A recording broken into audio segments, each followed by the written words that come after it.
মুখ্যমন্ত্রীকে চ্যালেঞ্জ ছুটছেন বিরোধী দলনেতা। তিনি বলছেন নন্দীগ্রামে হারিয়েছি, এবার ভবানীপুরেও হারাবো। বহিরাগত নিয়ে দলকে মমতার বার্তার পর হুঙ্কার শুভেন্দু অধিকারী। হারাবো 20,000-এ হারাবো। ভবানীপুরে এসআইআর এর পরে হারাবো ওকে। 8টা ওয়ার্ডে 5টাতে বিজেপি লিডার। বিজেপি হারাবে, যে দাঁড়াবে সে হারাবে।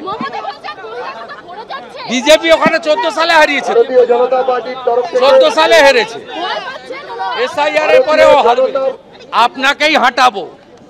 নন্দীগ্রামে হারিয়েছি, ভবানীপুরে হারাবো, প্রাক্তন করব, আপনার ভাইপোকে জেলে পাঠাবো। আর এবারে আপনাদের শোনাবো ভবানীপুর নিয়ে গতকাল কি বলেছিলেন মুখ্যমন্ত্রী। ভবানীপুরটা পুরো আউটসাইডারদের দিয়ে ভরিয়ে দেওয়া হচ্ছে, পুরো একটা প্ল্যানিং করে।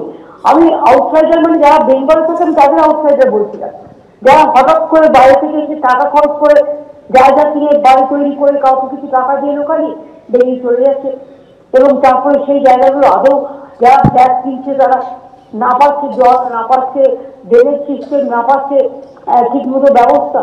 এবং সেক্ষেত্রে আমরা কেন এটা বুঝবো না?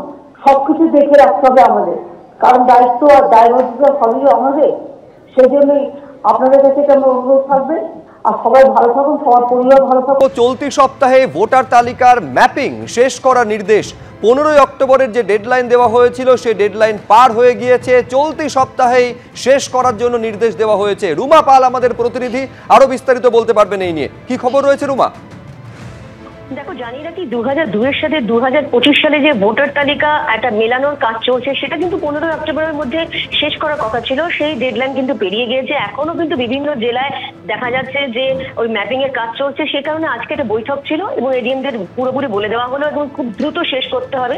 কারণ সব থেকে জানিয়ে রাখি যে উত্তর 24 পরগনাতে মাত্র কালকে পর্যন্ত যা পাওয়া গেছে 45% লোকের ভোটার লিস্টের নাম প্রাথমিকভাবে 2002 সালে ছিল, সেটা 2025-এ রয়েছে। একটা বিস্তর ফারাক রয়েছে। এবং ঝাড়গ্রামে কিন্তু এখনো পর্যন্ত 51.36% এবং পশ্চিম মেদিনীপুরে 62.94, কালিম্পংয়ে 69.27 এবং আলিপুরদুয়ারে 53.73%। অন্যদিকে দেখা যাচ্ছে যে উত্তর 24 পরগনাতে একটা কিন্তু দেখা যাচ্ছে যে অনেকটাই বিস্তর ফারাক রয়েছে।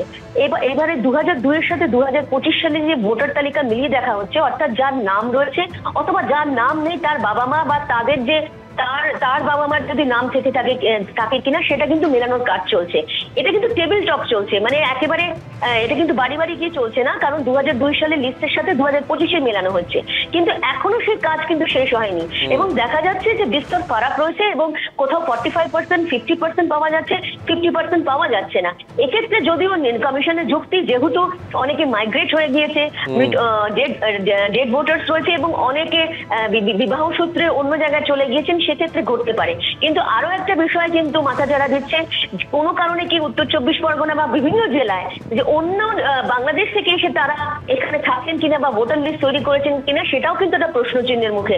অর্থাৎ কমিশন পুরো বিষয়টা দেখছেন এবং দ্রুত এই ম্যাপিং করার কাজ শেষ করার নির্দেশ দেওয়া হয়েছে। ধন্যবাদ রুমা তোমাকে।